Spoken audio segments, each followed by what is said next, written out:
Hello, how are you today? I'm very good, thank you. I'm recording this episode with some brand new headphones that I bought specifically for this podcast. And I'll tell you why I bought them. The first reason is that my other headphones, the ones I had been using to make this podcast, were pretty old. And they were looking a bit tatty. Tatty? That's quite a good word. Tatty means like a bit worn. Yeah, worn. And not. It can be a bit dirty, but not so much dirty, just like tired, worn out, used a lot.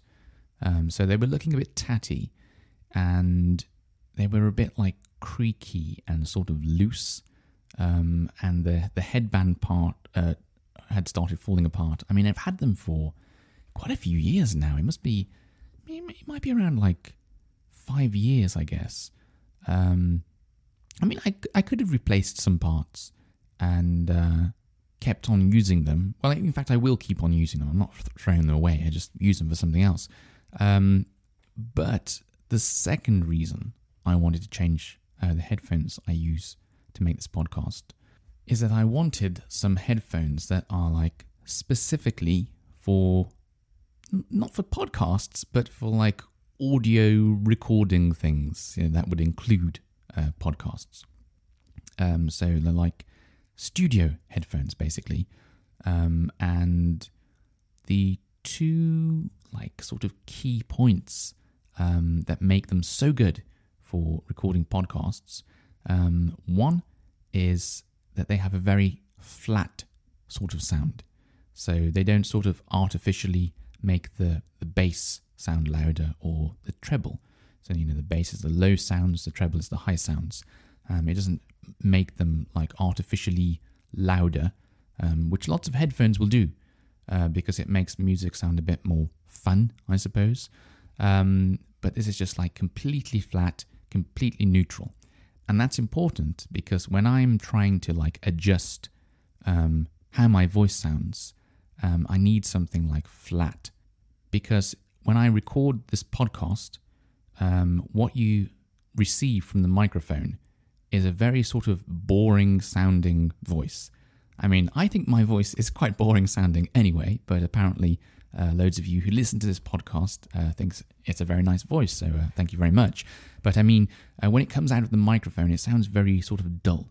So you do like sort of like a mixing process. It's not mixing, but like an editing sort of process, and you might add some bass to it, and you might add some treble to it and get it to sound better. So that's what I do.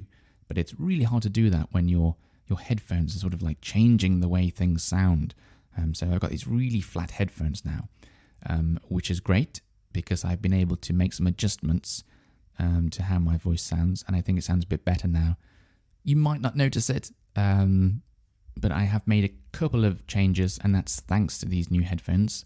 Another reason why they're so good is because they don't leak sound like outside of the headphones. So like if you imagine, I've got these headphones, very big, and they sit on top of my head, obviously, and cover my ears. And the previous headphones I was using, if I was, I don't know, like if I was playing music and if I was using them to play music, for example, you could hear the sound outside. So when I'm recording a podcast, I can hear my own voice, like at the same time that I'm speaking. So I can hear if I'm breathing into the microphone and making like noises, which don't sound good. So as I'm talking, I'm trying to like control my voice, so it sounds better for you. So that's why I need to hear my own voice. And also if I don't know if I'm too loud and it makes the sound distort or something like that. So monitoring your own voice, that's what I'm doing. So my old headphones would leak my voice out, and sometimes that would be picked up on the microphone because the microphone is very close to my mouth, and my mouth is close to my ears, like most people. So that was a bit of a problem as well at times. So I had to like be careful not to have the volume too loud on these headphones, or else you could hear my voice sort of twice in a weird way. And yeah. So anyway, I've got these nice headphones that keep all the sound in. They're very, very sort of flat feel to them, flat sound to them. And in summary, to summarize, that just makes it a lot easier for me to make this podcast. And I'm recording with them now. Did I mention that? Maybe I did. But anyway, I'm recording with them now, and they are really good. They are very, very nice. And I thought it's the kind of thing that I sort of wish I'd purchased a long time ago, just because of the difference it's made already.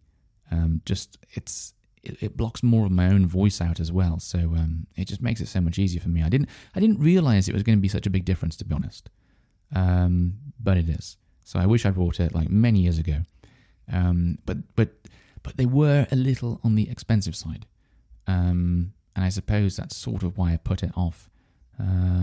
How much were they? They were about £200, which I think is a little on the expensive side. I mean, it depends. I mean, if you're one of those people who has like a massive collection of headphones and you love headphones, then that doesn't sound very expensive at all. But if you're like a regular person who just isn't that interested in headphones, that probably does sound very expensive. But, they will last probably forever. Well, not forever, but maybe they will last forever for me. Maybe it'll just keep working and working and working, hopefully. You can change the cable on them. If the cable breaks, they're not Bluetooth, so they don't have any batteries that are going to die. They don't have any like complicated like electronics inside. There's no computer in them, like some of the fancy like noise cancelling headphones you can get. They're just a really simple, basic device. So if you look after them well, they should last possibly a lifetime. So in that respect, it doesn't seem as expensive. If you're going to get something that you could use for life, maybe it's not so expensive after all. Now, the microphone I use, that set me back £100. And set me back is an interesting way of saying it cost me £100. It cost £100. You say it set me back. It sort of means like it took away from me £100, set me back £100. So the headphones are actually twice the price of the microphone that I'm using. And I have thought about upgrading the microphone, which would give me better quality for this podcast. And I've said this before, 1 or 2 times probably, but I think like the quality is very important when you're doing like listening practice. I think it helps a lot to have like good quality audio. Not only because it makes it sort of easier to hear what someone's saying or easier to understand someone, but also there's just lots of little bits and pieces in a voice, like lots of tiny bits of detail that I think it's just useful to hear, to make it more realistic, more like someone's, really in front of you, talking to you, to give you that sort of experience. I think that's important. So I have considered upgrading my microphone, and there's one I'm interested in that's £200, so that'd be the same price as my headphones then. But I think the biggest problem for me, and I used to moan about this like crazy when I first moved to Japan, was the echo. And it's never gone away. Every time, like I record an episode and I listen back to it, and I'm making transcripts and things like that, the echo drives me crazy. I really want to get rid of it. Maybe it doesn't bother you at all, which is great. I hope that's the case. But I can just hear it all the time, and so I think instead of like spending more money on a microphone, it would probably be more value in spending money trying to find out a good way to sort of minimize the echo that you can hear when I'm recording this podcast. Having said that, echo might not be too bad. Maybe it makes it sound a bit more natural. Like sometimes, I don't know if you've heard like a voice that's been recorded in a studio or something like that. It can just sound like it's in this like empty nothingness, almost like it was recorded in space or something like that. Which can be a bit weird sounding. So, I don't know, maybe it makes it sound a bit more natural, the echo, but yeah, I'd still like to cut it down. I'd still like to minimize it, just to make it a bit cleaner. I do think it would help you understand a bit more easily. So that will be the next thing I'll be looking into, trying to figure out a good way of minimizing the echo without going crazy, because you can go crazy. You can spend lots of money trying to minimize echo in a room, and you get like all of this like black sort of spongy squares that you can stick all over your walls. And I know if I did that, my wife would go crazy.